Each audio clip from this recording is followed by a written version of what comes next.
ఈ క్వశ్చన్ గా మీరు నిజాయితీగా చెప్పాలి. మీరు నేను అన్నీ అవే చెప్తా. మస్తు షేడ్స్ ఉన్నారా నీలా. మీ ఫేవరెట్ హీరో? కమల్ హాసన్. అబ్బో కమల్ హాసన్. ఈ యూత్ లో ఉన్న హీరోస్ లో అల్లు అర్జున్ ఇస్ బెటర్. నేను కూడా షాక్ లో ఉన్నా. నేను కూడా షాక్ లో ఉన్నా. పొలిటికల్ లో సపోర్ట్ చేశారనా? మాకేం సపోర్ట్ చేయలేదు. ఏంటి బాబా అన్న ఇంకోసారి అన్న మాకేం సపోర్ట్ చేయలేదు. ఏమన్నారా? నేను ఒట్లోంచి మాట వస్తుందని నేను ఎప్పుడు అనుకోలేదు. అయ్యో చూసారా పుష్ప 2 మూవీ? చూడలేదు ఇంకా.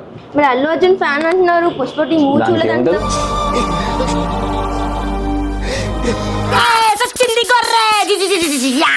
మూవీస్ బట్టి పోతూ ఉంటాం కానీ దానికి ఏముంటదని. వాడు ఎక్స్ దొంగ, ఎక్కడ దొంగతనం చేసినా నిమిషంలో దొరికిపోవడం వాడి స్పెషాలిటీ. అల్లు అర్జున్ ఇష్టమా ఎక్కువ, లేకపోతే జూనియర్ ఎన్టీఆర్ ఎక్కువ ఇష్టమా? ఓరి నాయనో వీడు ఈ టైప్ లో తగిలేడేంటి? సినిమాని బట్టి అంతే. సో మీరు ఒక లీడర్ గా ఉండడానికి ఇష్టపడతారా, లేదా ఒక పొలిటీషియన్ గా ఉండడానికి ఇష్టపడతారా? రాజకీయ నాయకుడు అంటే ఒక చీప్ వేలో చూస్తాను. ఓసారి పేసి మైలి మీకు కుకింగ్ వచ్చా? యా నేను ఇలాంటి రెకరెకలు కూడా ఉన్నాయన్నమాట మన దగ్గర. సార్ ఒక కాంట్రవర్సీ క్వశ్చన్ అడుగుతా, పర్లేదా? పర్లేదు. ఇంకా క్వశ్చన్ లా కొంచెం ఈజీగా ఉన్నది అడగాలి మరి. మీ ఇంట్లో ఎవరి ఫుడ్ మీకు ఇష్టం, మీ వైఫ్ మీ మదర్ దా? నేను అది అడుగుతున్నా. చిన్నపిల్ల చేసి ఈజీ క్వశ్చన్ అని చెప్పి టఫ్ క్వశ్చన్ అడిగేస్తా. మా వైఫే నాతో ఉంటది కదా, మా మదర్ నాతో ఉండరు కాబట్టి మా వైఫ్ చిన్న ఇన్ని నాటకాలు ఆడుతున్నావే అని ఓపెన్ గా చెప్పొచ్చు కదా. ఫస్ట్ వైఫ్ ఫుడ్ అంటారు. వైఫ్ ఇప్పుడైతే వైఫ్ ఫుడ్. మీ పొలిటికల్ కెరియర్ లో మీ ఇన్స్పిరేషన్ ఎవరు? మీ డాడీ చెప్పకుండా. అఫ్ కోర్స్ మీ డాడీ చెప్తారు, మీరు ఆయన కాకుండా. వైఎస్ఆర్ రాజశేఖర రెడ్డి గారు. ఉప్పు తిన్న విశ్వాసం అందరికి ఉండదు సతీ. ఓకే. సో రాజశేఖర రెడ్డి గారితో నాకున్న అటాచ్మెంట్ కావచ్చు, నాకున్న చంద్రన్న పేరు చెప్పరా, కాళ్ళు పట్టుకుంటారా? రిక్వెస్ట్ చేయకు సతీ, రిక్వెస్ట్ చేయకు. వాడు మనసులో ఉండాలి సతీ నా పేరు చెప్పాలని. దీంతో the way how he deals the issues. ఆపరా సోది మొహోడా, నువ్వు నీ అదే ఇంగ్లీషు ఏం కావాలి? No one lives for 1000 years. 1000 ఏళ్ళు ఎవరు బతకరు. ఆ విషయం మాకు తెలుసులే.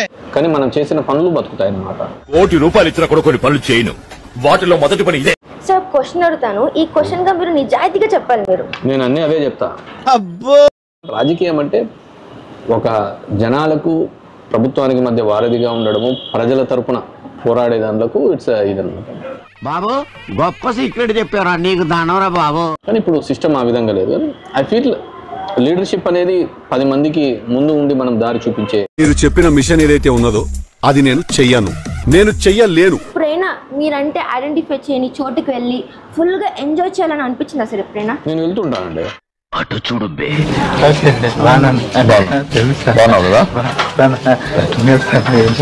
ఏదో తేడాగా ఉందంటే నాకు చేసేయండి అన్న, నేను ఎక్కడో చూస్తాను, మిమ్మల్ని ఎక్కడో చూసినట్టుందండి. నేను ఎక్కడో చూస్తాను. ఇప్పుడు మీ పైన ఏ కంప్లైంట్ చేయలేదా? మామూలుగా ఉంటాయి కదా ఎదవా, ఎందుకు పనికిరాడు. కంప్లైంట్స్ అంటూ ఏముండవు, నా మీద ఏం లేవు. మీరు అన్ని కవర్ చేస్తున్నారేమో అనిపిస్తుంది నాకు. అట్లేం లేదు. కొంచెం చంకడండి. ఎప్పుడు రిగ్రెట్ గా ఫీల్ అయ్యారు? అంటే ఈ తప్పు చేసి ఉండాల్సింది కాదు, నేను అయ్యో ఎందుకు చేశానబ్బా అలా ఎప్పుడు అనిపించింది? తెలిసిన వెంటనే ఫస్ట్ నీకే చెప్తాను సార్. పబ్లిక్ లైఫ్ లో ఉన్నప్పుడు నాకు మొన్న రిజల్ట్ తర్వాత అనిపించింది. చెప్తారా? నేను ఇంటి దగ్గర పోయి సమస్యలు అడగడం ఏంది, అంత ఇది చేసినా గానీ ఎవడు అడిగాడు రా నిన్ను? ఎవడు అడిగాడు రా?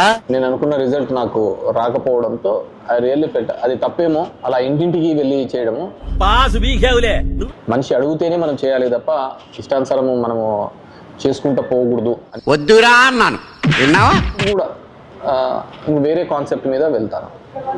మోని ధర్మవరం కాకుండా వేరే కాన్సెప్ట్ మీద జనాల దగ్గరికి వెళ్తాను. వీడు మారడు, బుద్ధి లేని సన్నాసి. చూద్దాంలే. చూడటం కాదండి, మీరు చెయ్యాలంతే. సరే మీరు ట్రై చేస్తారన్నారంటే అది ఓకే అయిపోయిన